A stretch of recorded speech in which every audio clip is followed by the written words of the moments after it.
তবে কি হাত চলে গেলে আর কখনো আসবে না? কৃষ্ণ তুমি চলে যাবে পিসিমা, বিদায় দাও, আমি চলে যাই। যাবার আগে আমি তোমায় বর দিয়ে যাব। বলো পিসিমা তুমি কি বর চাও? যা চাইবে আমি তাই দেব তোমায়। মাতা কুন্তী বলে উঠলে, কৃষ্ণ এতদিন আমার দুঃখ ছিল, কষ্ট ছিল, তাই তুমি আমার সহায় ছিলে। আজ আমার ছেলে হস্তিনাপুরের রাজা, আমি রাজমাতা, আমার সুখের অন্ত নেই কৃষ্ণ। কিন্তু জানি না এত সুখ পাওয়ার পরেও কেন মনে এত দুঃখ। কৃষ্ণ তোমাকে ধরে রাখার ক্ষমতা আমার নেই, কিন্তু তোমার কাছে আমার একটাই চাওয়া, যদি তুমি যাওয়ার আগে আমাকে বর দিয়েই যেতে চাও তবে এই বর দিয়ে যাও। এই জগতে যদি আরো কোনো দুঃখ থাকে, কষ্ট থাকে, আরো যদি যন্ত্রণা থাকে, বেদনা থাকে, তুমি আমায় দিয়ে যাও কৃষ্ণ। হরি বল, হরি বল। যে কষ্ট পেলে, যে দুঃখ পেলে, যে যন্ত্রণা পেলে তোমাকে স্মরণ করা যায়, যে যন্ত্রণা পেলে চিরতরে তোমাকে কাছে পাওয়া যায়, জীবনে কখনো তোমাকে হারাতে না হয়, সেই যন্ত্রণা, সেই কষ্ট আমায় দিয়ে যাও। পাশে দাঁড়িয়ে আছে ভীম। মা, মাগো, জীবনে এত কষ্ট পেলে তুমি, তোমার কি স্বাদ মেটেনি মা? তুমি আবার কেন দুঃখ চাইছো? ওরে ভীম, যে সিংহাসনে বসলে, যে রাজ সিংহাসনে বসলে চিরতরে কৃষ্ণ আমাদের ছেড়ে চলে যায়, সে সিংহাসনে বসে কি সুখ পাবো বাবা? ওরে, এর থেকে ভালো আমার 5 পুত্রকে নিয়ে, কৃষ্ণকে নিয়ে বাকি জীবনটা ওই বনে বনে কাটানো। চাই না সে সুখ, যে সুখ পেলে কৃষ্ণ হারাতে হয়, যে সুখ পেলে কৃষ্ণ হারা হতে হয়, সে সুখ তো আমি চাই না, সে সুখ আমি চাই না। যুধিষ্ঠির, ওই সিংহাসনে বসলে চিরতরে কৃষ্ণ আমাদের ছেড়ে চলে যাবে বাবা। নেমে আয়, ওই সিংহাসন থেকে নেমে আয়। কি হবে সোনার সিংহাসনে বসে যদি জীবন থেকে কৃষ্ণ হারা হতে হয়? ভগবান কৃষ্ণচন্দ্র রথ থেকে নেমে এসে পিসিমার গলাটা জড়িয়ে ধরে বলছে, পিসিমা তুমি আমাকে এত ভালোবাসো পিসিমা, আমার জন্য তুমি সোনার সিংহাসন পরিত্যাগ করতে চাও? আমি তোমার ভক্তিতে বাধা পড়ে গেলাম পিসিমা।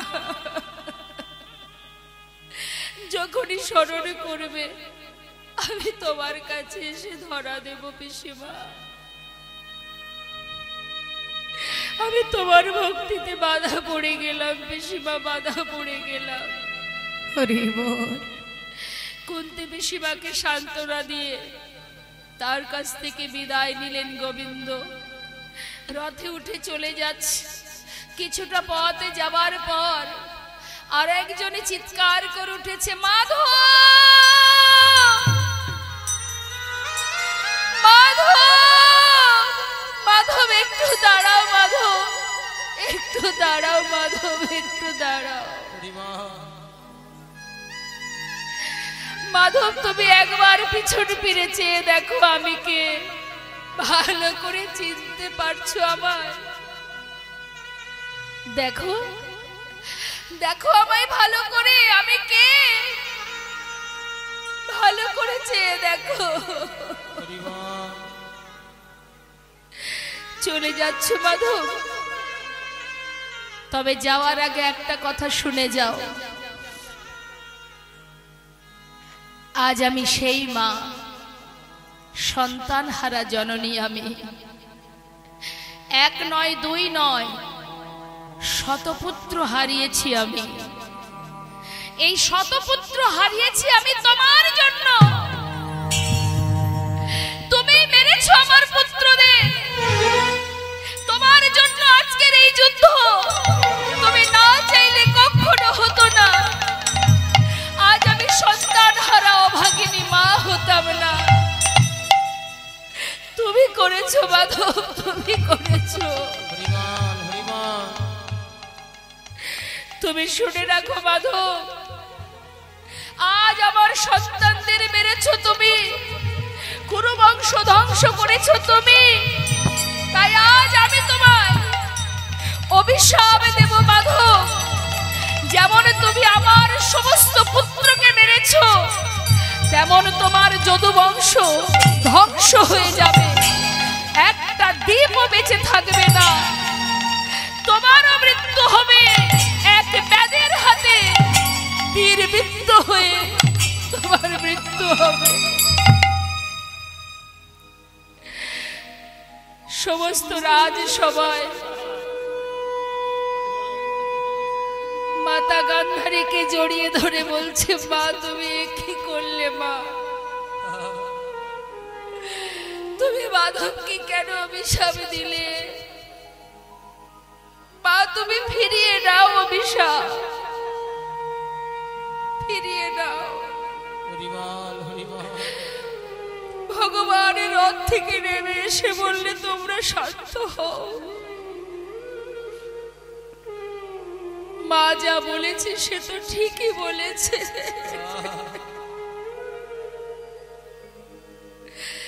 কুরুক্ষেত্রের যুদ্ধের জয়ের আনন্দ যেমন আমি পেয়েছি, তেমন পরাজয়ের যন্ত্রণাও আমি পেয়েছি।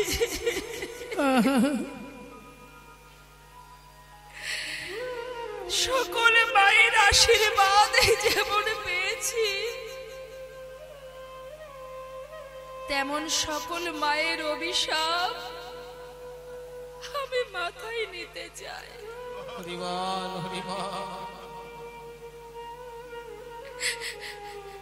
তোমরা বাধা দিও না মা, তোমার বাক্যই সত্য হবে মা। 56 কোটি যদু বংশ ধ্বংস হবে।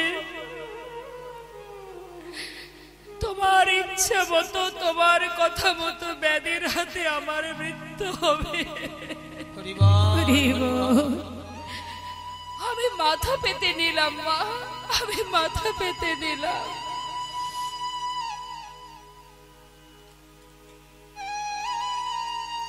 ধর্ম রক্ষার্থে ভগবান কৃষ্ণ ধর্মের জয় নিজের নিজের মাথা পেতে নিলেন। আজ ধর্মের জয়ের কারণে যদি আমার মৃত্যু হয়, আমি তাতেও রাজি। জগতে জীবকে বুঝিয়ে দিয়ে গেলেন, ওরে জীব, সবার অভিশাপ আমি যেমন নিয়েছি, সবার আশীর্বাদও আমি নিয়েছি। আজ ভগবান যেই না দ্বারকা ছেড়ে, আহা বৃন্দাবন ছেড়ে দ্বারকায় গেল, এই 56 কোটি যদু বংশ, কুরু বংশ তো কুরুক্ষেত্রের মাঠে শেষ হয়েছে। আর যদু বংশ 56 কোটি যদু বংশ তারাও শেষ হয়েছে। কিভাবে হয়েছে মা? 56 কোটি যদু বংশের সন্তান, ভগবানের সন্তান, তারা যখন পরিপূর্ণ যৌবন বয়স, তারা এতটাই উদ্ধত হয়েছিল, এতটাই উদ্ধত বাবা, তাদের লঘুগুরু জ্ঞান ছিল না, সম্মান করত না গুরুজনকে, মর্যাদা দিত না। তাই সেই সকল সন্তানেরা যখন যৌবন বয়স তাদের, কাউকে শ্রদ্ধা ভক্তি করত না। তাই সেই সকল সন্তানের মধ্যে একটি সন্তান অনেকটা দেখতে মেয়েদের মতো, যার নাম সম্ভব। মেয়েদের মতো দেখতে বলে তাকে কাপড় পরিয়ে পেটের মধ্যে একটা কড়া বেঁধে জঙ্গলে মুনি ঋষিদের কাছে নিয়ে গিয়ে সেই মুনি ঋষিদেরকে বিরক্ত করছে ওই ভগবানের সন্তান, 56 কোটি যদুবংশের সন্তানেরা। সেই মুনি ঋষির কাছে গিয়ে দুর্বাসা মুনি ধ্যানে মগ্ন, সেখানে গিয়ে বলছে, অমনিবার যুগ যুগ ধরে সাধনা করছো, এর পেটে কে আছে বলতে পারো? মুনি ঋষি বলছে, তোমরা ঘরে ফিরে যাও বালক, আমাদের এইভাবে বিরক্ত করো না, যাও ঘরে চলে যাও। কেন যাব? সাধনা করছো যুগ যুগ ধরে, এর গর্ভে কে জন্ম নেবে সেটা বলতে পারবে না, ছেলে না মেয়ে? বলো বলো, যত সময় না বলবে যাব না। তখন সেই মুনি ঋষি বলে উঠলেন, তবে শোন বালক, যখন এতটাই উদ্ধত হয়েছিস তোরা, তবে শুনে নে এর গর্ভে কে জন্ম নেবে। এর গর্ভ থেকে যে জন্মগ্রহণ করবে তার হাত দিয়ে তোদের এই 56 কোটি যদুবংশ ধ্বংস হয়ে যাবে। দেখতে দেখতে যখনই বাবা পেটের ভিতরে যে কড়াটা বেঁধেছিল পেটের উপরে, সেটা ফাল হয়ে প্রসবিত হলো। আর সেই ফালটা নিয়ে গোবিন্দের কাছে যেই না গেলেন, ভগবান দেখেই তার পূর্বের কথা মনে পড়ে গেছে। সেই ফালটাকে হাতে করে নিয়ে ভগবান বললেন, বালক তোমরা এক কাজ করো, প্রভাস নদীর তীরে গিয়ে এই ফালটাকে পাথরে ঘষে ঘষে এটাকে শেষ করে দাও। সেই ফালটা নিয়ে যখন পাথরে ঘষছে, তখন বাবা ওই ফাল থেকে যে ফেনাটা বাহির হচ্ছে, ওই ফেনাটা ওই নদীর ধার বরাবর, জলের ধার বরাবর যাচ্ছে, আর নল খাগড়ার গাছ তৈরি হচ্ছে। এইভাবে ঘষতে ঘষতে যখন আর এতটুকু বাকি, তখন মনে মনে ভাবছি, এটা দিয়ে আর কি বা হবে আমাদের, কিভাবে মারবে, এটা দিয়ে আর কি করে মারবে আমাদের। সেটা নিয়ে জলের মধ্যে ফেলে দিয়েছে। আর খেয়েছে কে? যেই না জলের ভিতরে প্রভাস নদীর জলে ফেলে দিয়েছে, সেটা খেয়েছে একটি মাছ, যার নাম রাঘব বোয়াল। বোয়াল মাছে খেয়েছে বাবা। এখন বোয়াল মাছে খেয়েছে, আর এদিকে ধীবরেরা মাছ ধরতে গিয়ে জালের ভিতরে সেই মাছটাকে তুলেছে। মাছটাকে তুলে যখনই কর্তন করেছে মা, আবার পেটের ভিতরে দিয়ে সেই ফালটা বেরিয়ে এসেছে। এখন ধীবরেরা আর সেই ফাল দিয়ে কি করবে?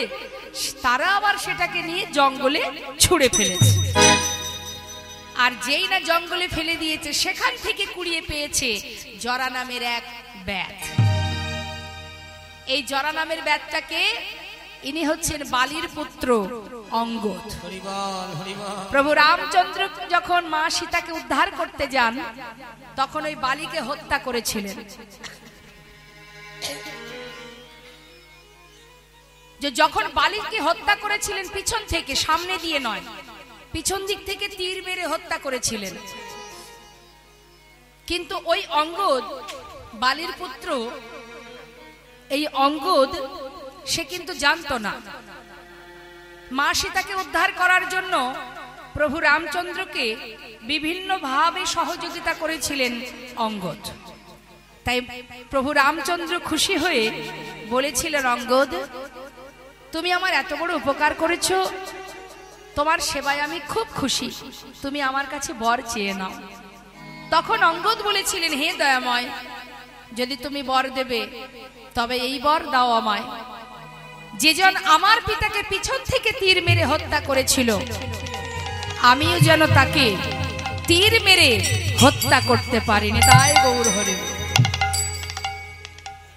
সে তো আর জানতো না যে প্রভু রামচন্দ্রই আমার পিতাকে মেরেছে। বলো প্রভু আশীর্বাদ করো, আমার এটাই বাসনা তোমার কাছে, যে আমার পিতাকে মেরেছে আমিও তাকে মারতে চাই।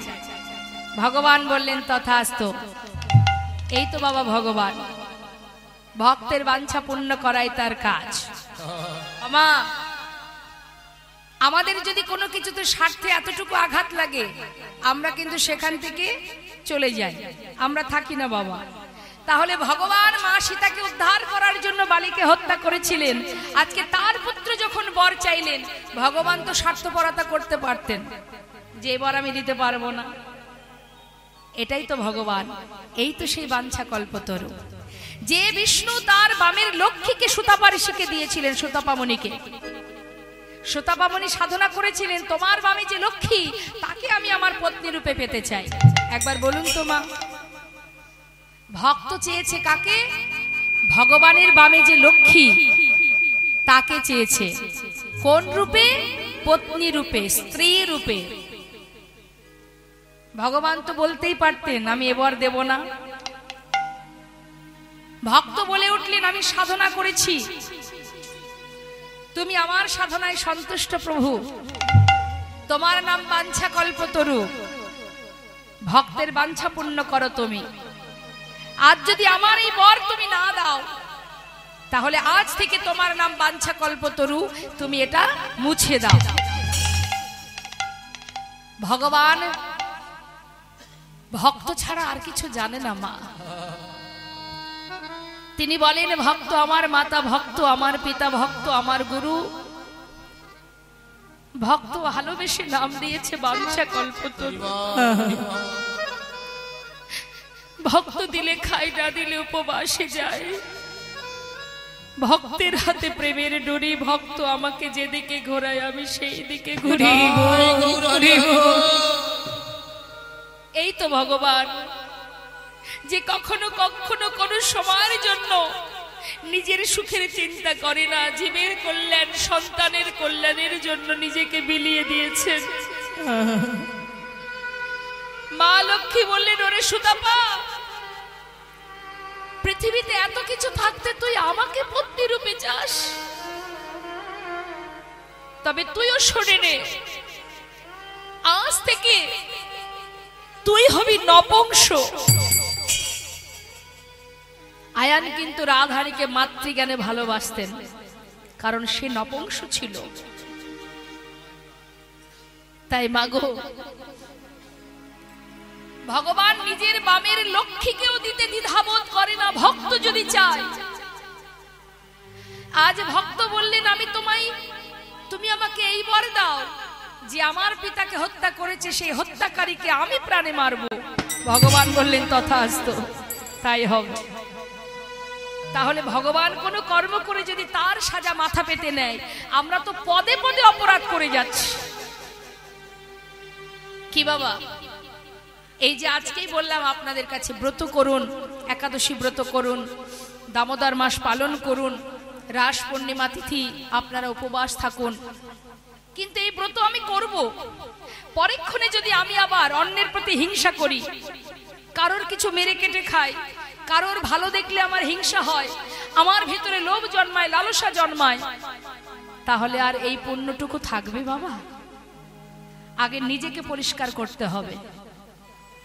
হৃদয় মাঝে যত আছে হিংসা, কালিমা, ক্রোধ, সর্বস্ব দূরীভূত করো, পরিষ্কার করো। তোমার সংসারের প্রতি দায়ী দায়িত্ব কর্তব্য তুমি পালন করো। হৃদয় মাঝে যা কিছু আছে সমস্ত কালিমা দূরীভূত করে হৃদয় মাঝে পরমাত্মাকে জাগরিত করো। আগে নিজেকে ভালোবাসো, নিজের পরমাত্মাকে ভালোবাসো,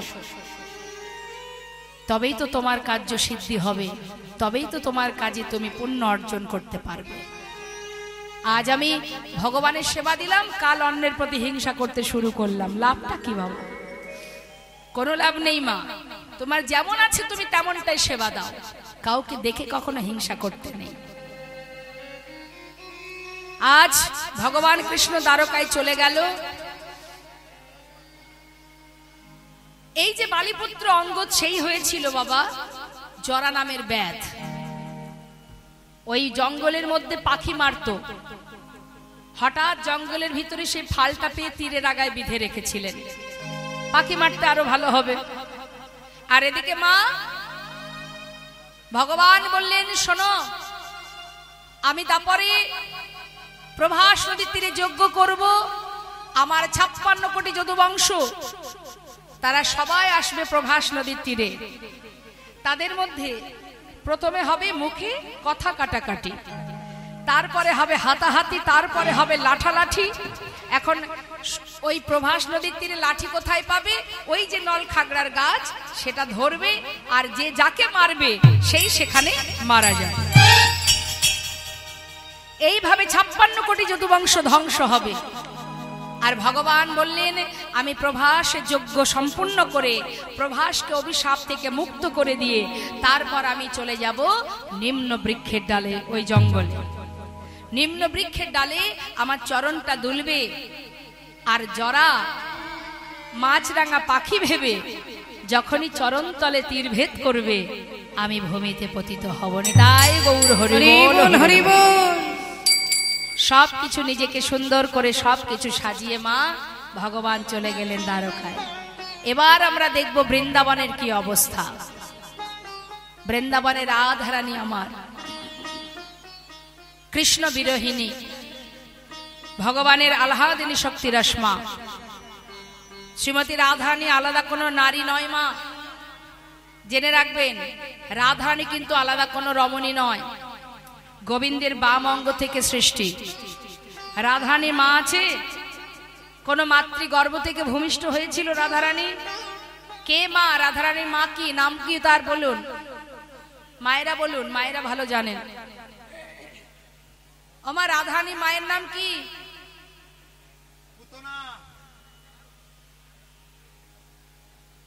কৃত্তিদা দেবী। কে বললেন কথাটা? বাবা। আমার মায়েরা বলতে পারছে না। মা জানেন না রাধারানীর মা কে? জানেন না? আচ্ছা বলুন, রাধারানীর বাপের বাড়ি কোথায়? বাবা বলবেন না। বর্ষানা। শ্বশুর বাড়ি কোথায়?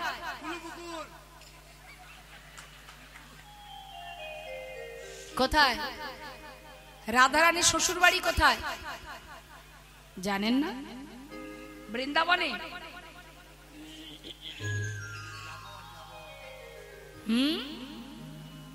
হায় হায় হায়, আপনার শ্বশুর বাড়িটা কোথায় জানেন তো? দেখেন আমার বাপের বাড়ি শ্বশুর বাড়ি ভুলে যাবেন না। রাধারানীর শ্বশুর বাড়ি জানেন না? জটিলার বাড়ি কোথায়? জটিলা কুটিলার ঘর কোথায়? ঠিক আছে, দেখুন এটা কিন্তু মা লজ্জার বিষয়, এই যে আপনারা জানেন না, আমার বাবারা বলে দেবে। দেখবেন এখানে যে সকল ভক্ত বাবারা আছেন একটু বলবেন, শ্রীমতী রাধারানীর বাপের বাড়ি শ্বশুর বাড়ি কোথায়?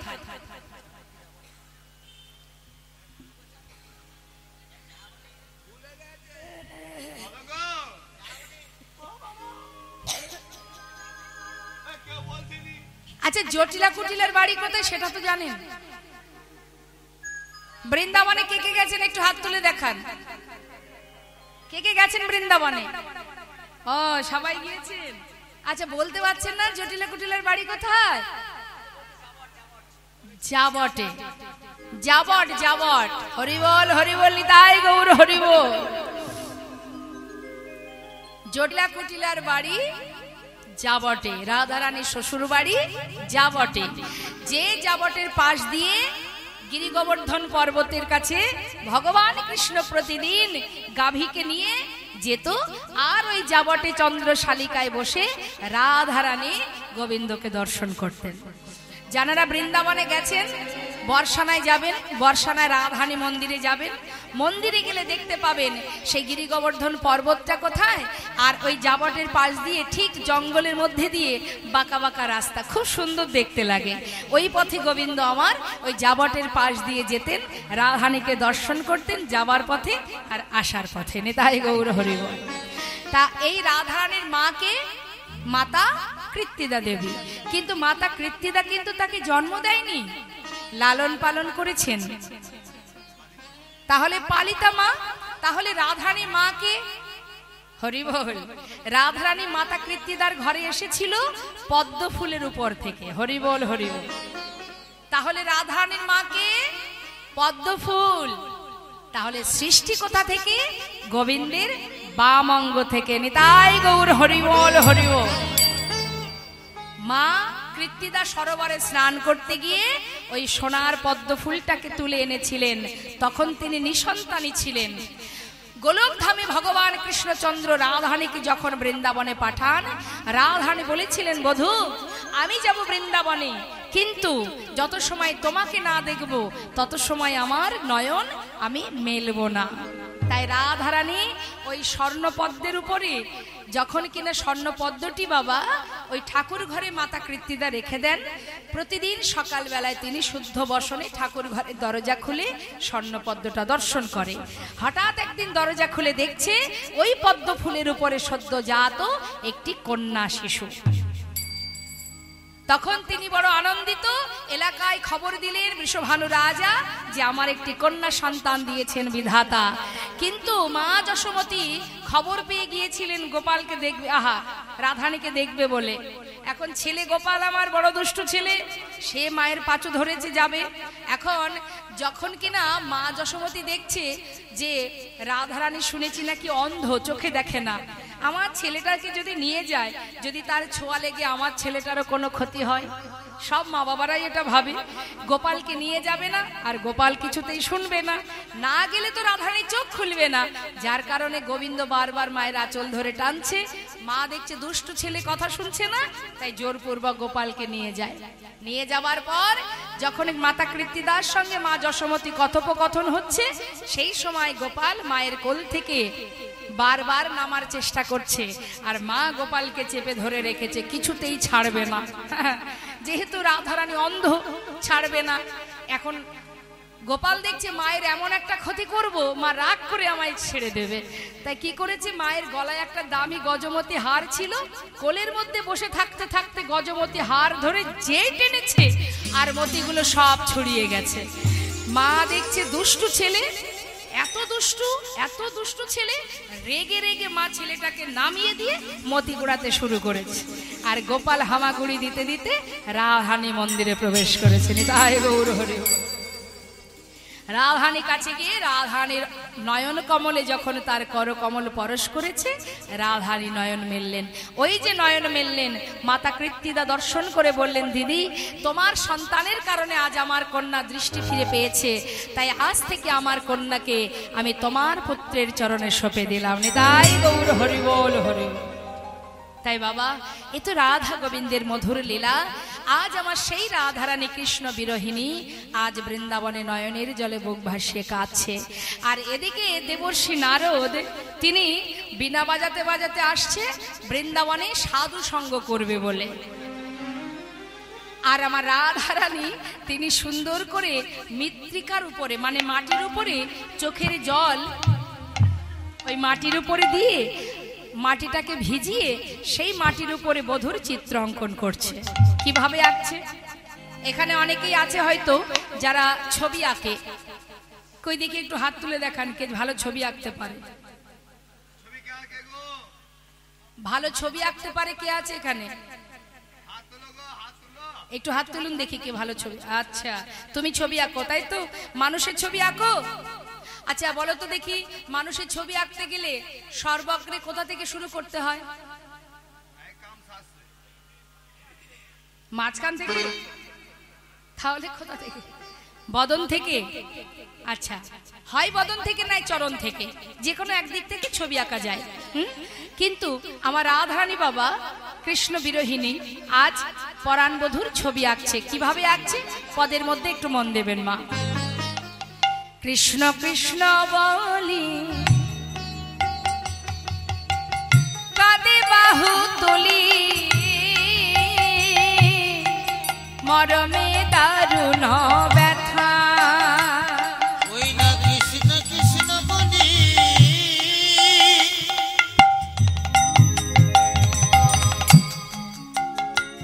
ওরাই কাঁদে বাহু তুলি,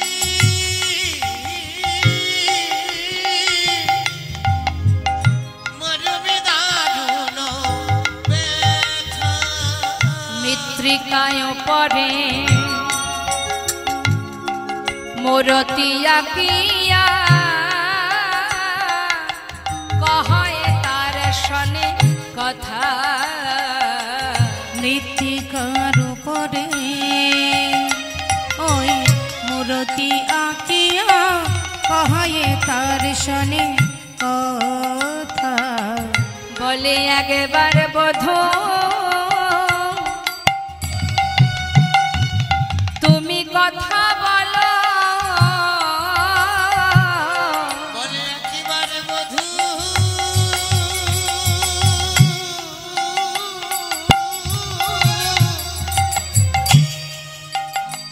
তুমি কথা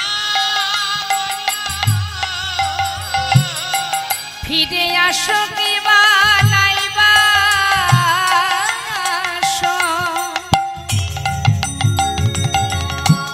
একবার বধূ কথা বলো, ফিরে আসো কিবা তুমি নাইবা আসো,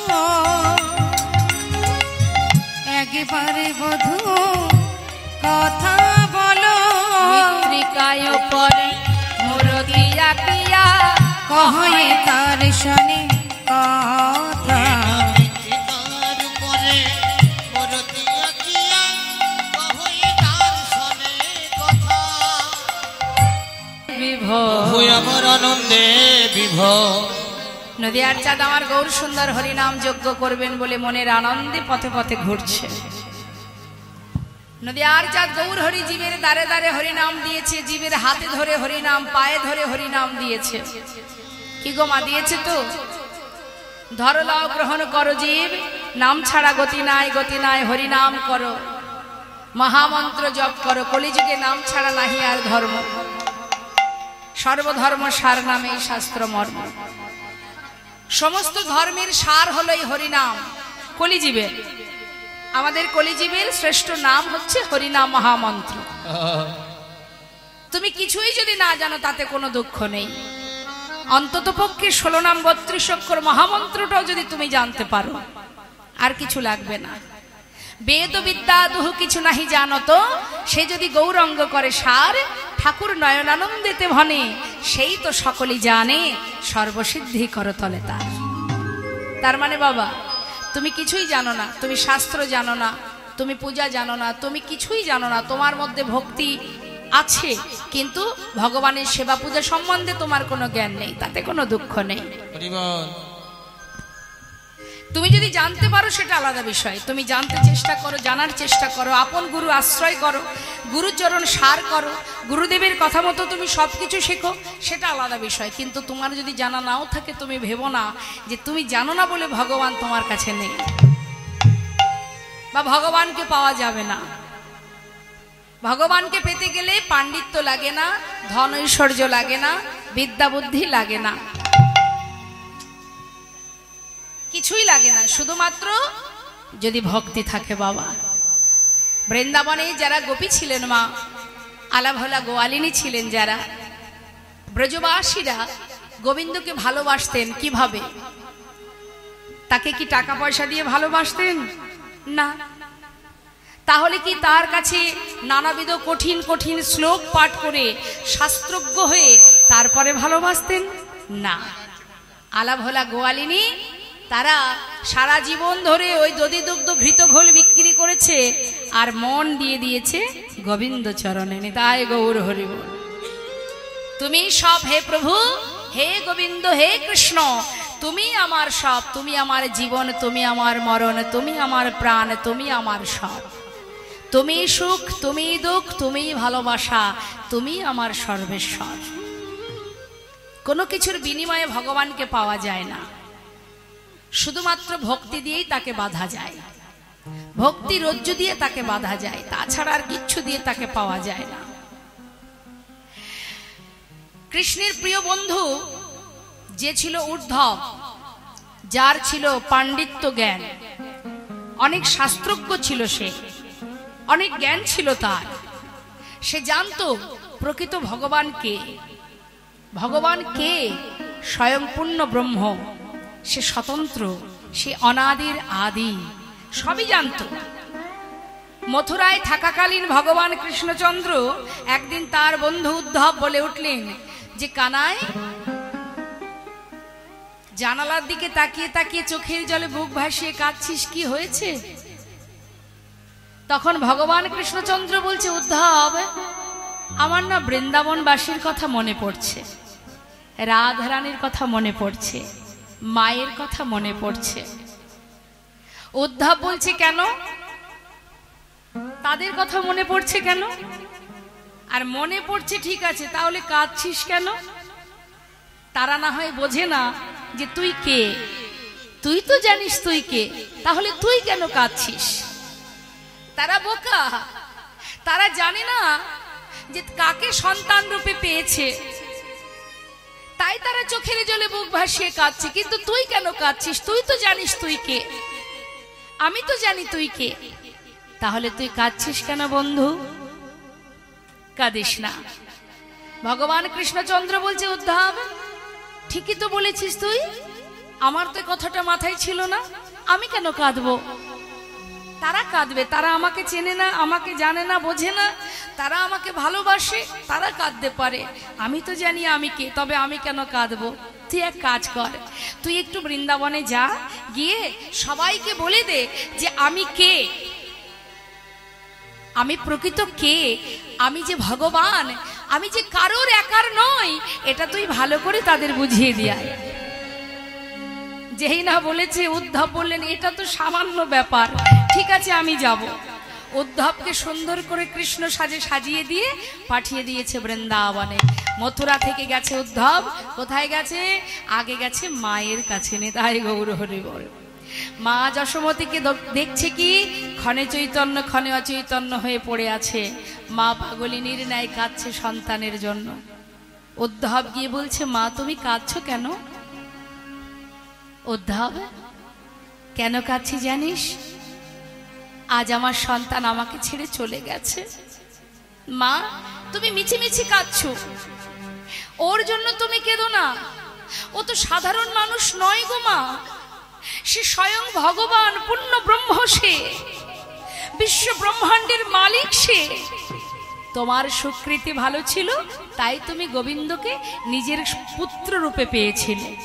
মা মিছিমিছি কেঁদো না, দেখো সে কারোর একার নয় মা, তুমি কেঁদো না, আমি তোমায় বারণ করছি। মা যশোমতী, দেখুন মা, কেউ যদি কাউকে ভালোবাসে, প্রকৃত ভালোবাসে, তাকে যে যাই বোঝাক না কেন সে কিন্তু বুঝবে না। মা যশোমতী বলছে, উদ্ধব, আমি জানি তুই নাকি মস্ত বড় পণ্ডিত, তোর নাকি অনেক শাস্ত্র জ্ঞান আছে, কিন্তু এখন দেখছি তুই অনেক বোকা, অনেক বড় মূর্খ। হ্যাঁ রে, এ তুই কেমন কথা বলছিস আমায়? আমি আমার সন্তানকে ভাববো না? হ্যাঁ রে, যাকে আমি ছোট থেকে বড় করেছি, যে আমার সন্তান, আমি তার কথা ভাববো না? মা আমি তো বলছি, সে যেমন তেমন সন্তান নয় তোমার, সে বিশ্ব ব্রহ্মাণ্ডের মালিক, তার জন্য তুমি কেঁদো না। উদ্ধব, তুই যে কথাটা বললি, তবে শোন, আজ আমার সন্তান আমাকে ছেড়ে চলে গেছে, এটা যেমন যন্ত্রণার, আবার তুই বলছিস কি সে বিশ্ব ব্রহ্মাণ্ডের মালিক। আচ্ছা উদ্ধব, এ কথা বলতো, সে যদি বিশ্ব ব্রহ্মাণ্ডের মালিকই হবে, তার তো কিছুর অভাব ছিল না, তাহলে খিদে পেলে আমার আঁচল ধরে কেন বারবার টেনে বলতো, মা খিদে লেগেছে, খেতে দাও? যে বিশ্ব ব্রহ্মাণ্ডের মালিক হবে, সে কেন আমার আঁচল ধরে টানবে খাওয়ার জন্য? উদ্ধব, যা, এখানে থাকিস না। এতদিন ভেবেছিলাম তুই মস্ত বড় পণ্ডিত, আজ ভাবলাম তুই সত্যি বোকা, তুই কিচ্ছু বুঝিস না, চলে যা। শ্রীমতী রাধারানীর কাছে গিয়ে একই কথা বললেন মা, সেই একই কথা শ্রীমতী রাধারানী বললেন, উদ্ধব, ভেবেছিলাম তুমি বড় পণ্ডিত, এখন দেখছি তোমার মতো মূর্খ জগতে আর কেউ নাই। আমি আমার বধূর জন্য কাঁদছি, তুমি আমাকে বলছো সে যেমন তেমন নয়। যাও, যেখান থেকে এসেছো সেখানে চলে যাও, আমাদের প্রাণ, আমাদের জীবন, আমাদের সর্বস্ব সে, তুমি আমাদেরকে কিছু বলো না। উদ্ধব রাধারানী প্রেম দর্শন করে স্মরণে যখনই রাধারানী গোবিন্দকে স্মরণ করেছে, স্বয়ং গোবিন্দ রাধারানীর পাশে এসে বসেছে। উদ্ধব সেই যুগল মূরতি দর্শন করা মাত্রই পাগলের ন্যায় ছুটে গিয়ে রাধারানীর চরণটা জড়িয়ে ধরে রাধা নাম জপ করতে লাগলো। হাতে রাধা নাম গাইতে গাইতে, করতালি দিতে দিতে বৃন্দাবন ছেড়ে মথুরাই গেল। গোবিন্দ বলে উঠলেন, উদ্ধব, এবার বুঝতে পারছো তো কেন আমি কাঁদছি? জানো উদ্ধব, যদি কেউ মনে প্রাণে আমাকে ভালোবাসে, আলাভোলা গোহালিনী, আমি যে তাদের ভালোবাসায় বাধা পড়ে গেছি। মা যশোমতী বাৎসল্য প্রেমে ভালোবাসে, সখাগণ সখ্য প্রেমে ভালোবাসে, তারা এমন ভাবে ভালোবাসে আমি যে নিজে ভগবান, সেই ভগবান জ্ঞান আমার শূন্য হয়ে গেছে। তাই মাগো, ভগবানকে পেতে গেলে কিচ্ছু লাগে না, না লাগে ক্ষীর ননি মাখন, একটু তুলসী পত্র। হরিবল হরিবল। তুমি ভগবানকে যেটাই সেবা দাও না কেন তাতে কোনো দুঃখ নেই। যদি তোমার কাছে কিছু নাও থাকে, একটি তুলসী পত্র যদি ভগবানের চরণে নিবেদন করতে পারো, ভগবান একটি তুলসী পত্র পেলেই সে সমস্ত পাপ থেকে তোমাকে দূরীভূত করে নিজের করে বুকে টেনে নেন। হেমনি দয়াল গৌরহরি। আজ বৈষ্ণব মহাজন বলছে, দেখো করুণাময় গৌর সুন্দর, আজ তিনি হরিনাম যজ্ঞ করবে বলে জীবের কল্যাণের জন্য তিনি স্থির করলেন। দাদা জিজ্ঞাসা করছে কার কাছে? দাদার কাছে। বাবা, আমরা যদি বাড়িতে কোনো ধর্মীয় কাজ করি, আমরা কি করি? বাড়ির যারা গুরুজন আছে তাদের কাছে পরামর্শ নেই তো কি করতে হবে বলে দাও। তা আমার গৌরহরি সে কি জানে না কি করে যজ্ঞ করতে হয়? সবই জানে। তথাপিও তিনি নিত্যানন্দ প্রভুর কাছ থেকে পরামর্শ নিচ্ছেন। নিত্যানন্দ প্রভু কে হন? গৌরহরির কে হন নিত্যানন্দ প্রভু? মায়েরা বলুন, নিতাই চাঁদ গৌরহরির কে হন? হ্যাঁ, দাদা। তাই দাদার কাছ থেকে পরামর্শ নিচ্ছে যজ্ঞ করবে বলে। দাদা, দাদা নিত্যানন্দ স্বরে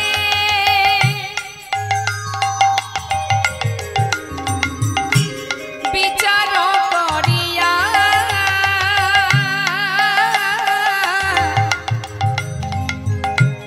দাদা নিত্যানন্দ স্বরে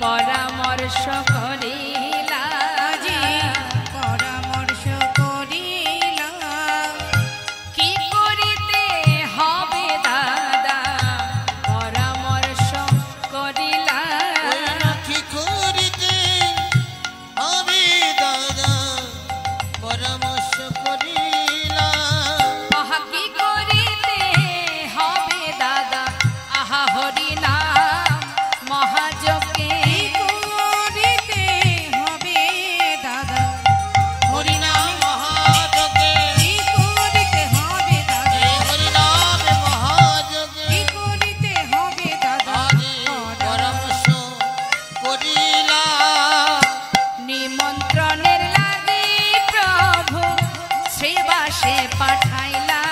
দেখো নিমন্ত্রণের লাগি প্রভু শ্রীবাসে পাঠাইলা।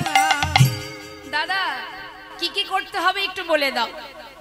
তখন নিতাই চাঁদ বলছে, নিমাই যদি যজ্ঞ করতে হয় ভাই, সবার আগে নবদ্বীপের যত সাধু গুরু বৈষ্ণব আছে সবাইকে নিমন্ত্রণ করতে হবে, কাউকে বাদ দিলে হবে না। আর কি করতে হবে না, দাঁড়ে দাঁড়ে ভিক্ষা করতে হবে। ভিক্ষা না করলে হরিনাম যজ্ঞ হবে না। আর কি দাদা? আর যখন সাধুগুরু বৈষ্ণব আসবে তাদের চরণ ধৌত করতে হবে, সসম্মানে তাদেরকে ঘরে বসাতে হবে, তাদের সেবার আয়োজন করতে হবে। নিমাই অহংকার করলে হবে না। শোনো, বৈষ্ণবের চরণ রজ অবনীর সুখ সম্পদ শোনো ভাই দিয়া এক মন আশ্রয় করিয়া ভজে তারে কৃষ্ণ নাহিতে যার সব মরে অকারণ। বৈষ্ণবের চরণ জল কৃষ্ণ ভক্তি বল আর নাহি আর কিছু নাহি বলবন্ত। বৈষ্ণবের চরণ রেণু মস্তকের ভূষণ বেনু আর নাহি ভূষণের অন্ত। শোনিমাই মহন্তের স্বভাব হয় তারিতে পামর নিজ কার্য নয় তবু জান পর ঘর। তাই বৈষ্ণবকে নিমন্ত্রণ করতে হবে, সাধু সঙ্গ করতে হবে। হরিনাম যজ্ঞ করবে, বৈষ্ণব হবে না নিমন্ত্রণ? সবাইকে, যত আছে নদেবাসী ভক্তবৃন্দ, কাউকে বাদ দেয়া যাবে না। তো দাদা নিমন্ত্রণটা কার উপরে দায়িত্ব দেব? নিত্যানন্দ প্রভু বলছে এক কাজ করো, তাহলে নিমন্ত্রণের দায়িত্বটা শ্রীবাস পণ্ডিতকে দিয়ে দাও। আমার গৌরহরি আজকে এই হরিনাম যজ্ঞ কেন করছেন? হঠাৎ তিনি হরিনাম যজ্ঞ কেন করছেন? তিনি তো বিভিন্নভাবে হরিনাম প্রচার করেছেন বাবা। জীবের হাতে ধরে পায়ে ধরে হরিনাম দিয়েছে, ধোলায় গড়াগড়ি দিয়ে হরিনাম দিয়েছে। শুধু তাই নয়, তার প্রচারের পদ্ধতি আরো ছিল বাবা। যখন সে নিমাই যখন জন্মগ্রহণ করে, আমাদের এই জগতে কি হয়, বাচ্চারা যখন জন্ম নেয়, নেবার পরে তারা যখন একটু একটু করে বড় হয়, যদি কখনো কান্নাকাটি করে বাচ্চারা, আমরা কি করি, তাকে নানাবিধ খেলনা দিয়ে কান্নাকে বন্ধ করি। কিন্তু নিমাই সে ছোট থেকে হরিনাম প্রচার করে যাচ্ছে। কিভাবে? যখনই নিমাই কাঁদতো, তার সামনে যদি কেউ মহামন্ত্র জপ করত, নিমাই কান্না বন্ধ করে দিত। নিতাই গৌর হরি। অর্থাৎ বাচ্চাকে শান্ত করার জন্য আপনি হরিনাম করছেন, মানে কি ইচ্ছাই হোক অনিচ্ছাই হোক আপনাকে হরিনাম বলতে হচ্ছে। এইভাবে নিমাই ছোট থেকেই হরিনাম প্রচার করে গেছেন। তাই আজ তিনি ইচ্ছা করছেন যে যজ্ঞ করবেন সুরধনির তীরে। শাস্ত্রে বললেন, দান ব্রত তপ তীর্থ ক্ষেত্রাদিনান ছাজায় স্থিতা শক্তয় দেব মহাতং সর্বপাপ হর শোভা রাজস্ব অশ্বমেধানাং জ্ঞানাধ্যত্ত বস্তন আকৃষ হরিনামে স্থপিত শেষু নামেশু।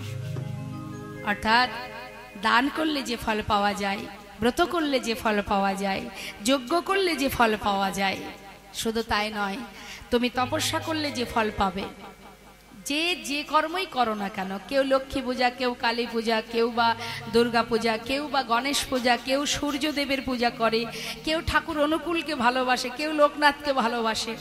আমাদের হিন্দু সমাজে বিভিন্ন মত আছে, এক একজন এক একজনকে ভালোবাসে। শাস্ত্রে বলছেন, তুমি যাকেই আরাধনা করো না কেন, সমস্ত আরাধনার আলাদা আলাদা পুণ্য আছে।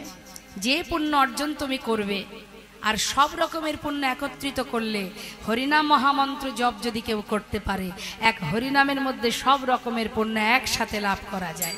তাই গৌর হরি বল হরি বল। সব রকমের পুণ্য একমাত্র হরিনামে লাভ করা যায়। তাই তুমি যে কর্ম করো না কেন। তাই আজ দেখুন, প্রভু আমার সেই হরিনাম যজ্ঞ করছেন জগৎ জীবের কল্যাণের জন্য। শ্রীবাস পণ্ডিতকে নিতাই চাঁদ বলছে, শোনো শ্রীবাস, পত্র যে তুমি নিমন্ত্রণ যে করবে, তা পত্র নিয়ে কিভাবে নিমন্ত্রণ করবে সেটা কি জানো? শ্রীবাস পণ্ডিত বলছে, তুমি বলে দাও দয়াময়, কিভাবে নিমন্ত্রণ করতে হবে। আচ্ছা আমার মায়েরা বলুন দেখি, আমার সাথে একটু কথা বলুন, বাড়িতে কোনো ধর্মীয় কাজ হলে আপনারা নিমন্ত্রণ করেন কি করে বাইরের মানুষকে? কিভাবে? ফোনে করেন তো? এখন তো সব ফোনেই হয় বাবা। দেখ ভাই, কিছু মনে করিস না, যেতে পারছি না, সপরিবারে সবাই অমুক দিন চলে আসিস। ভুল ত্রুটি হলে ক্ষমা করে নিস, কিছু মনে করিস না, সবাই চলে আসিস। তার মানে কি ফোনেই নিমন্ত্রণ হয় আজকাল। তা মা, এখন তো ফোনেই নিমন্ত্রণ হয়, কিন্তু নিমন্ত্রণের নিয়মটা কি, শাস্ত্র কি বলছে? নিতাই চাঁদ শ্রীবাস পণ্ডিতকে শিখিয়ে দিচ্ছে, শ্রীবাস বৈষ্ণবের ঘরে ঘরে যাবে, সবার ঘরে গিয়ে সবার হাতে পত্র দেবে। আর কি করতে হবে? পত্রখানি দেবে হাতে, চরণ ধুলি নেবে মাথে।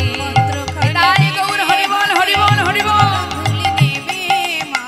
পত্রখানি দেবে হাতে, চরণ ধুলি নেবে মাথে, নামে যোগে সবাই যেন আসে, নামে যোগে সবাই যেন আসে, এই হরি নামে যোগে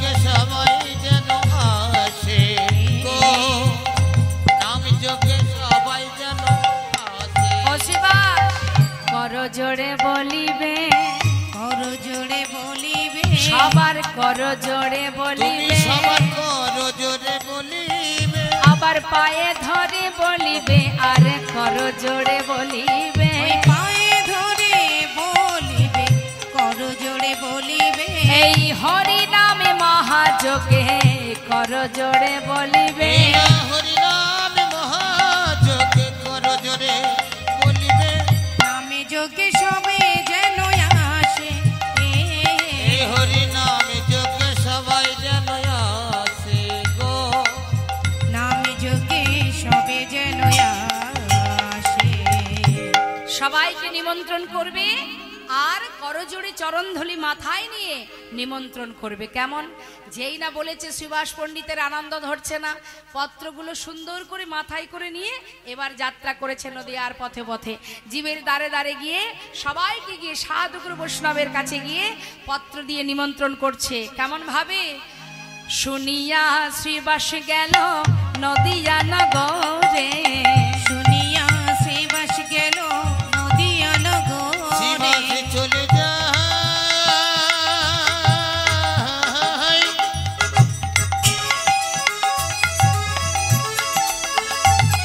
ওই নবদ্বীপের পথে পথে,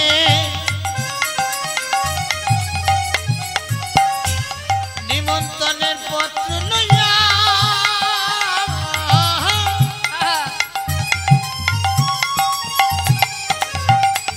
শিবাস চলে যাই গো,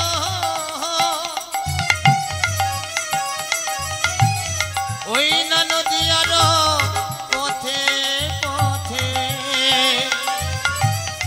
শিবাস চলে যাই গো, শুনিয়া শ্রীবাস গেল নদিয়া তখন নগরে, শুনিয়া শিবাস গেল নদিয়া নগরে, নিমন্ত্রণ করিল সবে যোগে আসিবারে, নিমন্ত্রণ করিল সবে যোগে আসিবারে, আপনারাও আসিবেন, আপনারাও আসিবেন, আপনারাও আসিবেন, আপনারাও আসিবেন, হরি নামে মহাযোগে আপনারাও আসিবেন, ওই হরি নামে মহাযোগে আপনারাও আসিবেন, ওই হরি নাম মহাযোগে আপনারাও আসিবেন, ওই হরি নামে মহাযোগে, আহা সুরধ্বনির তটভূমে হরি নামে তাই মহাযোগে, গৌর হরি বল হরি বল। হরি নামে মহাযোগে, সুরধ্বনির পটভূমে, হরি নামে মহাযোগে, সুরধ্বনির পটভূমে, হরি নামে মহাযোগে, আপনারাও আসিবেন, নামে যোগে সবাই যেন আসে গো, নামে যোগে সবাই যেন আসে গো, নামে যোগে সবে যেন আসে। সবাইকে চরণ ধরে করজোড়ে বলে আসলো যে আপনারা সবাই যাবেন হরিনাম মহাযজ্ঞে। নদিয়ার চাঁদ গৌর সুন্দর সুরধ্বনির তীর আলো করে হরিনাম যজ্ঞ করবে। যেই না নিমন্ত্রণ করেছে আর কি আনন্দ ধরে বাবা। আজ আমি এখানে আসার পরে শুনলাম প্রত্যেকের ঘরে ঘরে অনেক দূর দূরান্ত থেকে সমস্ত আত্মীয় স্বজনরা এসেছেন। কেন এসেছেন?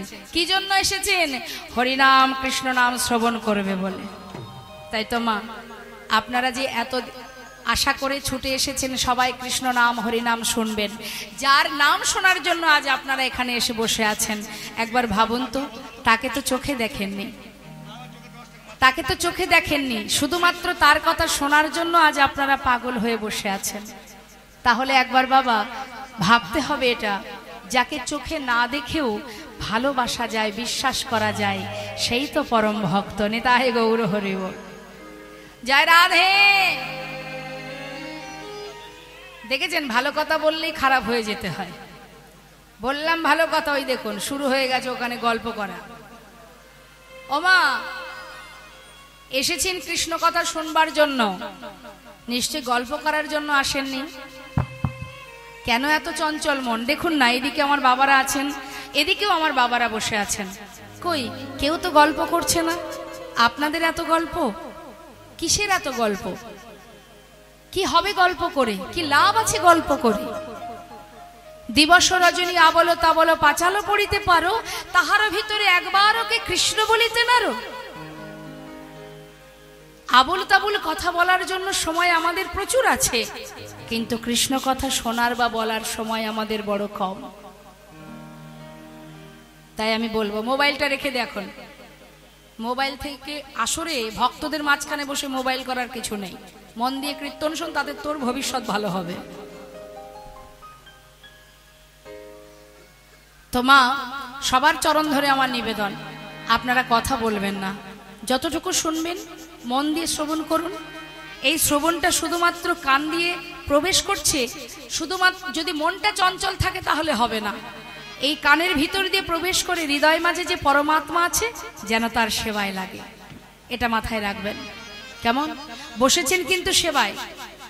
এই সেবাটা কার সেবা? এটা আপনার খাওয়া পড়া নয়, এটা হচ্ছে পরমাত্মার সেবা। কমিটির ভক্ত বাবারা এত সুন্দর করে এই যে সুন্দর আসনটা পেতে দিয়েছে, অনেক পরিশ্রমের মধ্যে দিয়ে, তাদের খুবই চিন্তা ছিল, তার মধ্যে দিয়েও এই যে সুব্যবস্থা করেছে, আপনাদের এখানে বসার জন্য ব্যবস্থা করেছে। এটা কিন্তু শ্রবণের জন্য বসা, এখানে কিন্তু ঘুমানোর জন্য নয়, আন কথা বলার জন্য নয়। বললে আপনারই ক্ষতি, আমার কিছু হবে না, আর যারা শ্রবণ করছে তাদেরও কিছু হবে না। যে যেমন কর্ম করবে ফলটা সে তেমনটাই পাবে। তাই বারবার বলবো, আপনি আধ ঘন্টা শুনুন, 1 ঘন্টা শুনুন, আর 3 ঘন্টায় শুনুন, যতটুকু সময় শুনবেন মন দিয়ে শ্রবণ করবেন, তাতে আপনারই লাভ হবে, আপনারই মঙ্গল হবে। জয় রাধে। ভগবান কৃষ্ণচন্দ্র যুগে যুগে এসেছেন আমাদের মতো জীবের কল্যাণের জন্য, আমাদের মঙ্গলের জন্য, আমাদের কল্যাণের জন্য। জীবনের সমস্ত সুখ পরিত্যাগ করেছেন তিনি। চিন্তা করে দেখুন বাবা, এই কলিযুগে মহাপ্রভু যিনি কলিজীবের ধর্ম প্রচার করার জন্য, হরিনাম প্রচার করার জন্য মা বিষ্ণুপ্রিয়াকে বিবাহ করে মাত্র 2 বছর ছিলেন। তারপরে 24 বছর বয়সে মা বিষ্ণুপ্রিয়াকে চিরতরে ফেলে রেখে জীবের কল্যাণের জন্য তিনি সন্ন্যাসী হয়ে জীবের দ্বারে দ্বারে হরিনাম দিয়ে গেছেন। কলসির কানা মেরেছে জগাই মাধায়, তথাপিও দয়াল নিতাই চাঁদ বললেন, মেরেছিস কলসির কানা, তাই বলে কি নাম দেব না? চিন্তা করুন, এগুলো ভাবতে হবে মা, শুধু বসে বসে গল্প করলে হবে না। কীর্তন অত সহজ জিনিস নয়, এটা অমৃত কথা। যদি কেউ প্রকৃত অমৃত আস্বাদন করে তার অমরত্ব লাভ করতে পারে, সে অমর হয়ে যায়, কারণ এটা অমৃত বাণী। যতটুকু হয়, যতটুকু পুণ্য অর্জন হয়। ভগবান করুণাময় গৌর সুন্দর নবদ্বীপ ছেড়ে, জীবকে ছেড়ে, মা বিষ্ণুপ্রিয়াকে ছেড়ে, নবদ্বীপবাসীকে ছেড়ে চিরতরে তিনি সারা জীবন ধরে ধর্ম প্রচার করে গেছেন, হরিনাম প্রচার করে গেছেন, নিজে পায়ে হেঁটে। একবার চিন্তা করুন, আমরা যেখান থেকে এসেছি বাবা, উত্তর 24 পরগনা, বনগাঁ, বনগ্রাম। বনগ্রামটা ঠিক বাংলাদেশের যে বেনাপোল বর্ডারের কাছেই। মানে আমাদের বাড়ি থেকে যদি আমরা যেখানে থাকি সেখান থেকে যদি মনে করি 10 মিনিট পরেই আমাদের বেনাপোল বর্ডারটা পড়ে বাংলাদেশে যাওয়ার জন্য। আর সেই বর্ডার পাস করে আমরা যখন রাত্রেবেলা, আগে আমি অনেকবার গেছি বাংলাদেশে, এখন ইদানিং যাচ্ছি না, তো সেই বর্ডার পাস করে যদি আমরা নাইট কোচ বাস ধরি, তা মহাপ্রভুর যে পিতৃভূমি শ্রীহট্ট, এখন সেটাকে সিলেট বলা হয়, ওই শ্রীহট্টে পৌঁছাতে গেলে মা বাসে করে 14 ঘন্টা লেগে যায়। বাসে আমাদের বনগাঁ বেনাপোল থেকে 14 ঘন্টা লেগে যায় বাসে। আর মহাপ্রভু নবদ্বীপ থেকে সেই পিতৃভূমি দর্শনে গিয়েছিলেন খালি পায়ে হেঁটে। হরি বল, হরি বল। পিতৃভূমি দর্শনে গিয়েছেন, পুরীধামে গিয়েছেন, বৃন্দাবনে গিয়েছেন, আর জীবের ঘরে ঘরে হরিনাম দিয়েছে। কত কষ্ট করেছেন তিনি আমাদের জন্য, যার কারণে আজ আমরা ঘরে ঘরে হরিনাম শুনতে পাচ্ছি, বলতে পারছি, ভগবানের লীলামৃত আস্বাদন করতে পারছি। মহাপ্রভু না দিয়ে গেলে পেতাম না। এই যে আপনারা লীলা শুনবেন প্রভাসযোগ্য, এটা তো দাপর যুগের লীলা বাবা। কৃষ্ণচন্দ্র করে গেছেন। ভগবান কৃষ্ণ দ্বাপর যুগে এসে এই লীলা করেছিলেন। একবার ভাবুন তো বাবা, আমাদের তো মাত্র 100 বছর পরমায়ু, তাও আমরা সেই পর্যন্ত বাঁচবো না। তাহলে 100 বছর পরমায়ু আমাদের, আমরা কি করে দ্বাপর লীলা জানতে পারলাম? রাধা গোবিন্দ যত যত লীলা করেছে আমরা কোথা থেকে পেলাম? এগুলো জানলাম কোথা থেকে? কি করে জানলাম? করুণাময় গৌর সুন্দর নবদ্বীপের মাঝে সেই গোপন লীলা কখনো রাধা ভাবে কখনো কৃষ্ণ ভাবে বিভোর হয়ে যখনই সেই লীলা প্রকাশ করেছে, আর তার যত পার্ষদগণ মহাজন বৈষ্ণবগণ সঙ্গে সঙ্গে পদাবলী করেছেন। যেই না পদাবলী করেছেন, লিপিবদ্ধ করেছেন, আর লিপিবদ্ধ করেছিলেন বলেন সেই সময়ের সমস্ত মহাজনরা, যারা এই লিপিবদ্ধ করেছিলেন বলেই কিন্তু আজ আমরা পদাবলী শ্রবণ করি, আজ আমরা রাধা গোবিন্দ লীলা শ্রবণ করি। না হলে রাধা গোবিন্দকে চিনতেই পারতাম না, কে রাধা কে কৃষ্ণ। বাবা, এক ঝুড়ি পাকা আমের মধ্যে একটা কাঁচা আম যদি থেকেও যায়, কিছুক্ষণ পরে দেখবেন সে আমটাও আর কাঁচা নেই। অতএব যেজন কাঁচা আছে সে ঠিক সময় মতন দেখবেন হরিবোল বলছে, ঠিক বলবে। জয় রাধে রাধে। শ্রীধাম বৃন্দাবনে ভগবান কৃষ্ণচন্দ্র। এবার একটু মন দিতে হবে কথার মধ্যে। মা, ঠান্ডা পড়েছে নাকি? আমার মা চাদর গায়ে দিয়েছে দেখছি।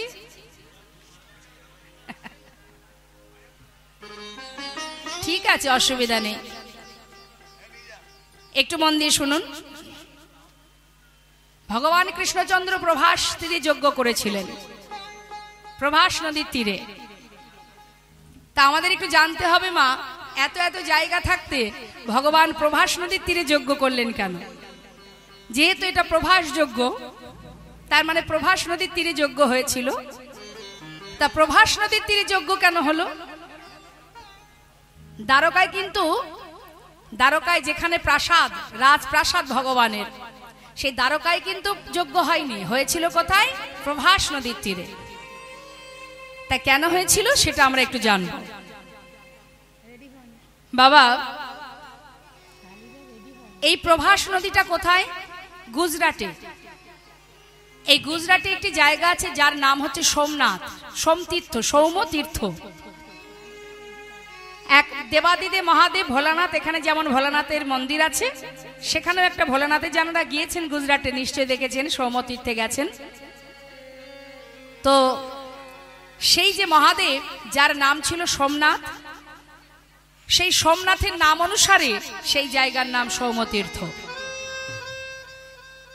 এখন সেখানে একটা নদী ছিল যার নাম হচ্ছে প্রভাস। হরিবল হরিবল।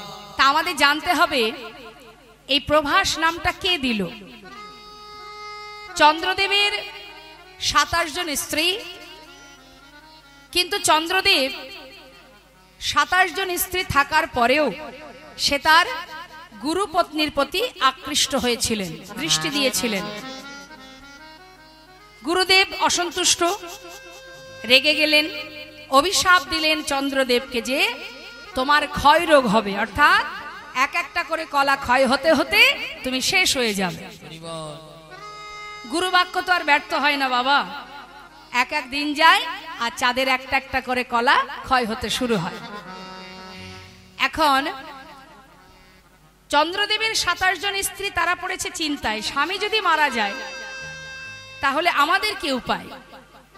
তারা সবাই মিলে চিন্তিত মনে নিজের স্বামীর প্রাণ ফিরে পাওয়ার জন্যে তারা অধীর চেষ্টা করতে শুরু করলেন। হঠাৎ তারা ছুটে চলে গেল কৈলাসে। কৈলাসে আছে দেবাদিদেব মহাদেব ভোলানাথ। এখন মা পার্বতী হচ্ছে 27 জন রমণীর সম্পর্কে দিদি হন, তাহলে ভোলানাথ সম্পর্কে কি হবে? জামাই বাবু। এখন বাবা 27 জন রমণী গেছে কৈলাসে, মহাদেব ধ্যানে মগ্ন, ভোলানাথ মনের খুশিতে ধ্যান করছে, কত আনন্দ ধ্যানে মগ্ন আছে। আর কৈলাস পর্বত সে তো নিরিবিলি একটা পরিবেশ, মনের খুশিতে ধ্যান করছে যে এখানে শান্ত পরিবেশ, এখানে আমার ধ্যান করার উপযুক্ত জায়গা। কিন্তু সেখানেও শান্তি নেই, ধ্যানে মগ্ন মহাদেব 27 জন শালি গিয়ে হাজির। জামাই বাবু, ও জামাই বাবু, ও জামাই বাবু। 27 জন শালি গিয়ে যদি চিৎকার করে তাহলে কি হবে মা? কৈলাস পর্বত কাঁপবে তো। মহাদেব বলছি কি জ্বালা, এখানেও কি শান্তি নেই আমার? এই আবার কারা গো? জামাই বাবু বলতে বলতে আসছে। হ্যাঁ, এত শালি আছে জানতাম না তো। কি ব্যাপার, কি হয়েছে? আর জামাই বাবু বিপদে পড়েছে। হ্যাঁ সে তো জানি, বিপদে না পড়লে তো আর কেউ আমার কাছে আসে না। তা বলি কি বিপদ? আমাদের প্রতি প্রাণ হারাতে বসেছে। আচ্ছা তাহলে আমার কি করণীয়? আমাদের প্রতির প্রাণ ফেরাতে হবে। আচ্ছা, গুরুদেবের কাছে অপরাধ করেছে, এর আর উপায় কি আছে? মরতে একে হবেই।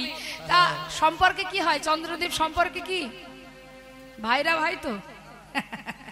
বলছে শোনো, যদি একটা কলাও বেঁচে থাকে তাহলে আমার মাথায় যে গঙ্গা আছে জটার মধ্যে, এই গঙ্গার জলে তোমার ওই স্বামীর একটি কলা বেঁচে থাকলে সেই কলাটি নিয়ে আমার এই জলের গঙ্গার জলের মধ্যে রেখে দিয়ে যাও।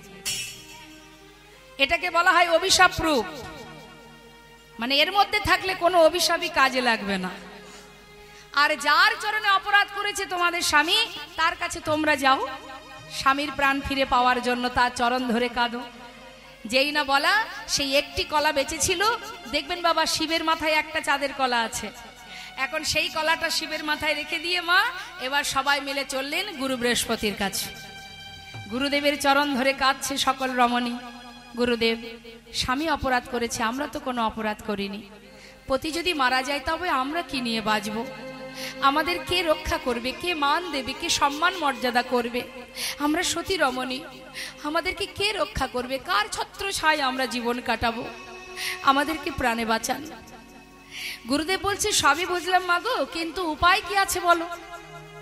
স্বামীর একটি কলাও যদি বেঁচে থাকতো তাহলে আমি না হয় কোনো উপায় তোমাদের দিতাম, কিন্তু আর তো কিছু করার নেই, সবই তো শেষ।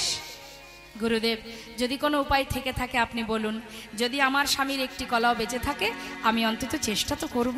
বেশ, যদি একটি কলাও বেঁচে থাকে তাহলে ওই সৌমতীর্থে একটি নদী আছে, ওই নদীতে স্নান করালে তোমার পতির আবার পুনরায় প্রাণ ফিরে পাবে। যেই না বলেছে সঙ্গে সঙ্গে সেই একটি কলা নিয়ে সবাই মিলে ওই সৌমতীর্থে, সেই যে নদীটা স্নান করিয়েছে। আর যেই স্নান করিয়েছে সঙ্গে সঙ্গে আবার পুণ্যজ্যোতি ফিরে পেয়েছেন চন্দ্রদেব। যখনই চন্দ্রদেব পুণ্যজ্যোতি ফিরে পেল সঙ্গে সঙ্গে খুশি মনে বলে উঠলেন, ওরে তুই আজকে আমার পুনরায় জ্যোতি ফিরিয়ে দিয়েছিস, তাই আমি খুশি হয়ে তোকে আশীর্বাদ করলাম, তোর নাম হবে প্রভাস। বাবা প্রভাস, প্রভা যুক্ত আস, অর্থাৎ পুনরায় আবার পূর্ণ জ্যোতি ফিরে পেলাম। প্রভা মানে জ্যোতি, পুনরায় ফিরে পেয়েছি, সেই জন্য তোর নাম দিলাম প্রভাস। কিন্তু এই প্রভাস নদী অভিশপ্ত হয়েছিলেন এবং সেই অভিশাপ খণ্ডনের জন্যই ভগবান কৃষ্ণচন্দ্র প্রভাস নদীর তীরে যজ্ঞ করেছিলেন। অভিশাপটা কি করে হলো? এক মণিপুত্র গিয়েছিলেন ওই প্রভাস নদীতে জল পান করতে। মন দিয়ে শুনবেন কথাটা। জল পান করতে গিয়ে বাবা ওই প্রভাস নদীর মধ্যে যে কুমির ছিল, সেই কুমির ওই শিশুটিকে জলের মধ্যে টেনে তাকে খেয়ে ফেলে। অন্যান্য শিশুরা তার পিতার কাছে গিয়ে খবর দিল।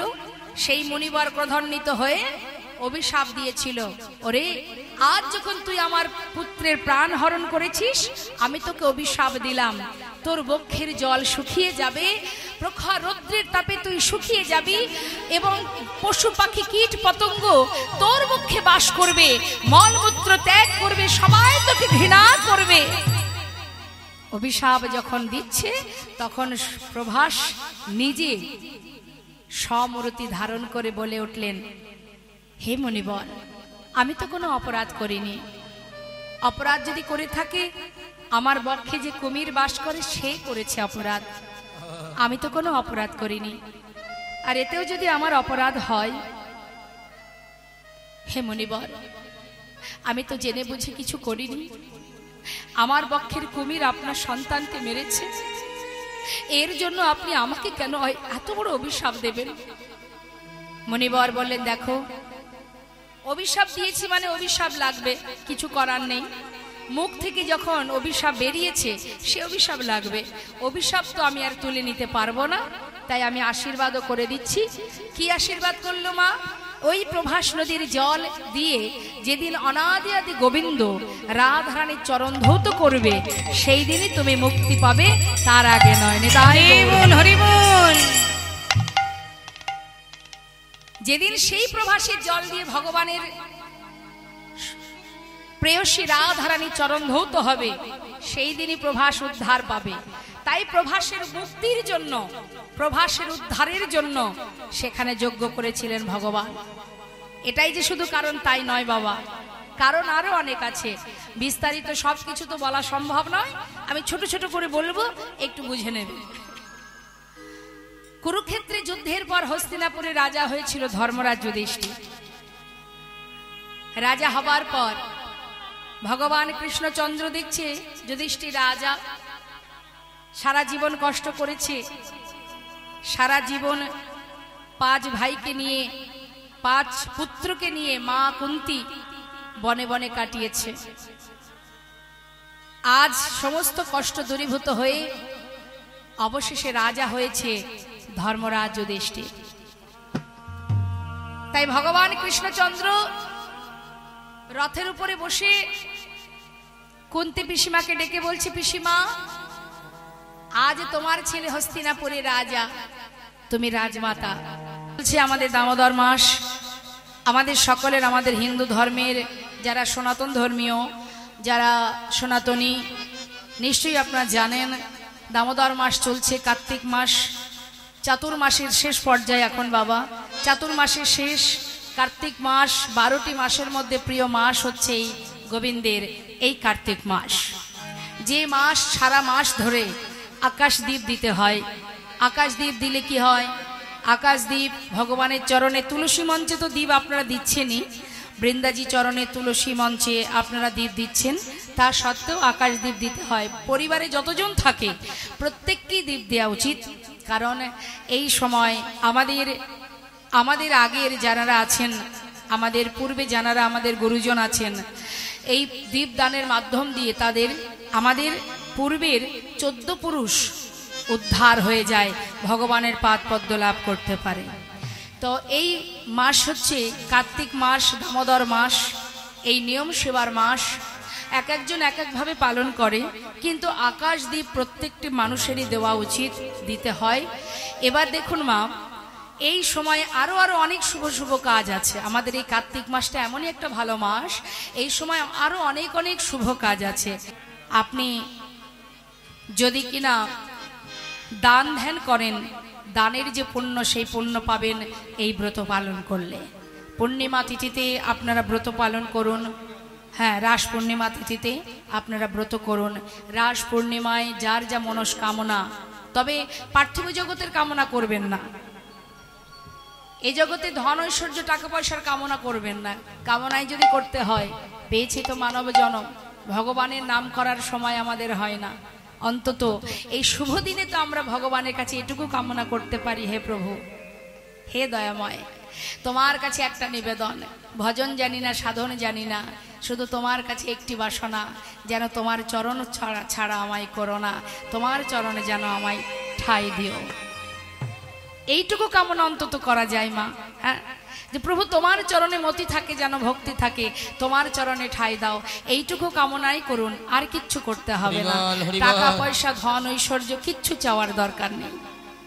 ব্রত পালন করুন। এই পূর্ণিমা তিথি আসছে, একাদশী ব্রত আসছে, সবাই ঠিকঠাকভাবে পালন করবেন, বঞ্চিত হবেন না। কারণ আমাদের কলিহত জীবের প্রতি পদে পদে অপরাধ, প্রতি পদক্ষেপে অপরাধ হয় আমাদের কলিহত জীবের। আর এই কলিযুগে এত সহজ উপায় দিয়েছেন ভগবান, অতি সহজ উপায়। জীব যদি একবার হরিবোল বলতে পারে, জীব যদি একটু ব্রত করতে পারে, কোনো কষ্ট নয় মা, সাধন ভজন যাগযজ্ঞ নয়, যদি এইটুকু কর্ম আমরা করতে পারি কলিযুগে, আমাদের হাজার হাজার অপরাধ দূর হবে, আর আমাদের এইভাবে জন্ম পেতে হবে না। হ্যাঁ, লাখো লাখো পুণ্য অর্জন হবে, হাজার হাজার অপরাধ দূরীভূত হবে এবং কৃষ্ণ চরণ পাদ পদ্মে আমরা স্থান পাবো। জয় রাধেশ্যাম। তাই সুন্দর দামোদর মাসে কীর্তন করো, হরিনাম করো। এই যে আজ এখানে সাধুগুরু বৈষ্ণবের আগমন ঘটেছে, কীর্তন চলছে, একটা উপযুক্ত মাসে, দামোদর মাস, এই মাসেই যে এই যে হরিনাম কীর্তন হচ্ছে, ভগবান খুব খুশি হন। এই মাসে যদি কেউ হরিনাম করে, কীর্তন করে, তার গুণনুগুণ কীর্তন করে, তার রূপমাধুর্য, তার গুণমাধুর্য যদি কেউ বর্ণনা করে, ভগবান খুব খুশি হন। তাই আপনারা সেই প্রিয় ভক্ত, কৃষ্ণপ্রিয় গৌর প্রিয় ভক্ত, একত্রিত হয়েছি আমরা মধুর কৃষ্ণ কথা শ্রবণে। জয় রাধে। লীলা পরিবেশনে ভুল ত্রুটি হলে সন্তান জ্ঞানে সকলে ক্ষমা করবেন। আমাদের আজকের শ্রবণের বিষয়, যে লীলা ভগবানের লীলা শ্রবণ করব, সেটি হচ্ছে প্রভাস যজ্ঞ। নিতাই গৌর হরিবল হরিবল। ধীর স্থির মনোভাব নিয়ে আস্বাদন করবেন। আমরা যতটুকু সময় এখানে বসে আছি, অন্য কোনো কথা, জাগতিক জগতে চিন্তা ভাবনাকে দূরীভূত করে দিয়ে, জাগতিক কামনা বাসনা দূরীভূত করে পরমাত্মার সেবায় লাগুন। কারণ এটা কার্তিক মাস, এই দামোদর মাস। দামোদর কথার অর্থ কি মা? দামোদর কথার অর্থ কি? দাম মানে দড়ি, উদর মানে, যদি ভগবান কৃষ্ণকে উদরে বেঁধেছিলেন মা যশোমতী, দামোদর এটাকেই বলা হয়। দাম মানে দড়ি, উদর মানে এই যে কটিতট।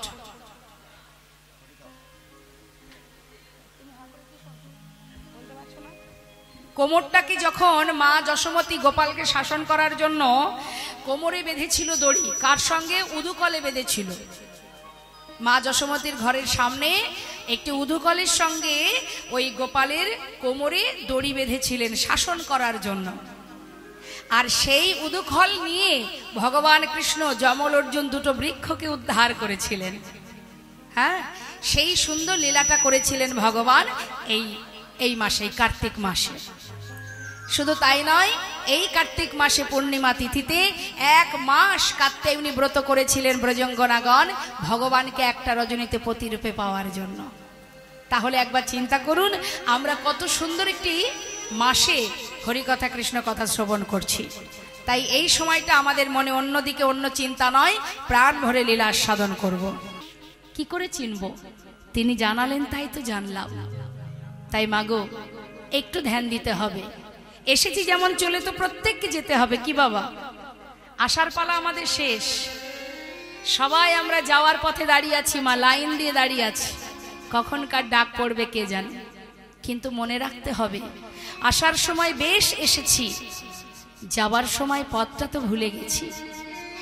তাই এতটুকু স্বীকৃতি যদি অর্জন করতে পারি, অন্তত যাওয়ার পথে আমি যদি 1 পা বাড়িয়ে যাই, ভগবান বললেন জীব যদি 1 পা বাড়ায়, আমি 100 পা এগিয়ে যাই তার পাশে।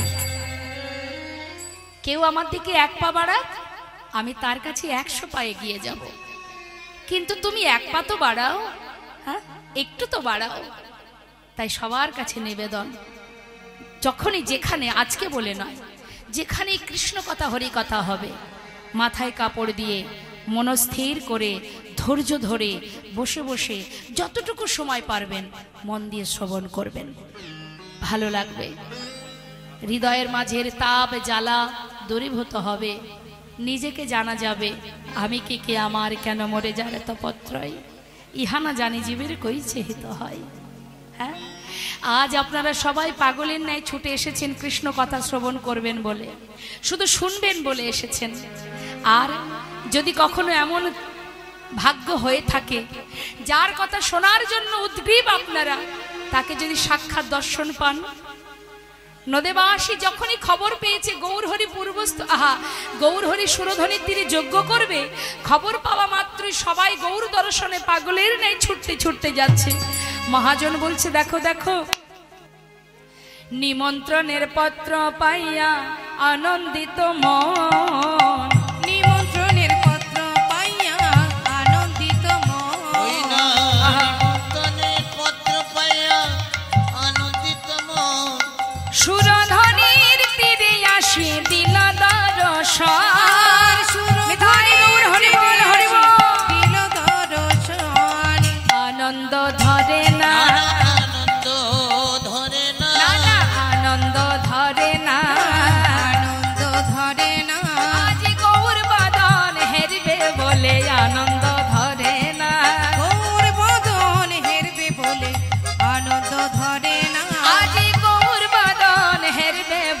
হরি হরি হরি বলে গৌর বদন হেরবে বলে নিতাই গৌর হরি বল হরি বল গৌর বদন হেরবে বলে হরি হরি হরি বলে গৌর বদন হেরবে বলে হরি হরি হরি বলে গৌর বদন হেরবে বলে আনন্দ ধরে আজ সুরধ্বনির তীরে আসি দিল দর্শন ওই না সুরধ্বনির তীরে আসি দিল দর্শন নয়ন ভরে গোরারো সকলে হেরিল বাসুদেব ঘোষে হেরি যেন প্রভাসে মিলিল বাসুদেব ঘোষে হেরে যেন প্রভাসে মিলিল যে মহাজন এই পত্রটা লিখেছেন মা তিনি হচ্ছেন বাসুদেব ঘোষ। বলছে দেখলে যেন মনে হচ্ছে অগণিত ভক্ত সমাগম সুরধ্বনির তীরে, দেখলে মনে হচ্ছে যেন প্রভাস তীরে রাধা গোবিন্দের মিলন হয়েছে বলে অগণিত ভক্ত সমাগম হয়েছে। আহা, আজ শুনলাম আমরা মহাজনী পদাবলী দিয়ে গৌরচন্দ্রিকা। এবার আমরা যাব শ্রীধাম বৃন্দাবনে, উলুধ্বনি হরিধ্বনি করে বৃন্দাবনে প্রবেশ করব। জয় রাধে। মায়েরা উলুধ্বনি জানেন? একবার জোরে শোনান তো দেখি। আহা, খুব সুন্দর। দেখুন, জীব যদি উলুধ্বনি করতে পারে, একবার উলুধ্বনি করলে রাধা গোবিন্দের যুগল ধ্বনি হয়ে যায়। কারণ এই যে উলু, উ আর লু দুটো অক্ষর, এর মধ্যে দুজনে বিরাজ করে, উ আর লু। এই দুটো অক্ষরের মধ্যে রাধা কৃষ্ণ দুজনে বিরাজ করে। হ্যাঁ, তা এই উলুধ্বনি করলে যুগল ধ্বনি হয়। তাই যদি জীব দিনান্তে একবার উলুধ্বনি করে, তাতে উলুধ্বনি করলে ভগবানের ধ্বনি হয়, যুগল ধ্বনি হয়, আর ভগবানের সেবা হয়। হ্যাঁ, তো আপনারা উলুধ্বনি করবেন যখনই জয়ধ্বনি হবে। তা আসুন আমরা সবাই মিলে বৃন্দাবনে যাব উলুধ্বনি হরিধ্বনি করে। জয় রাধেশ্যাম। মায়েরা একবার বলবেন বৃন্দাবনের রাজাকে রাধে রাধে।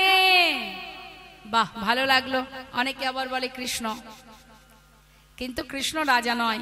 কৃষ্ণ রাজা ছিলেন, আজ সমস্ত রাজত্ব রাধানীকে দিয়ে দিয়েছেন, অর্থাৎ 84 ক্রোশ বৃন্দাবন গোবিন্দ রাধাকে সঁপে দিয়েছেন। জয় রাধে। তাই বৃন্দাবনের সরকার রাধা রানী। জয় রাধে। মায়েদের আমার উলুধ্বনি উলুধ্বনি।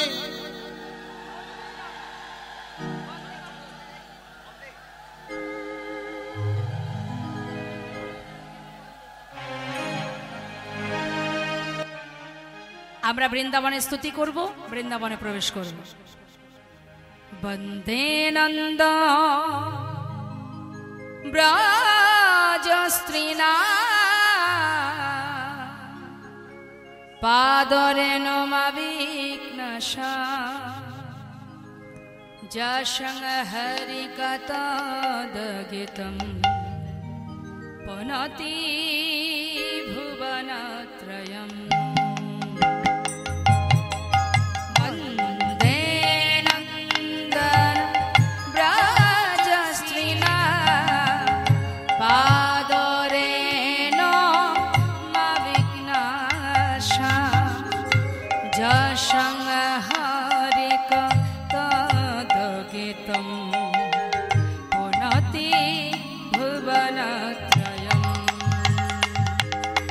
Bande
গোপী বল্লভ রাধা মদন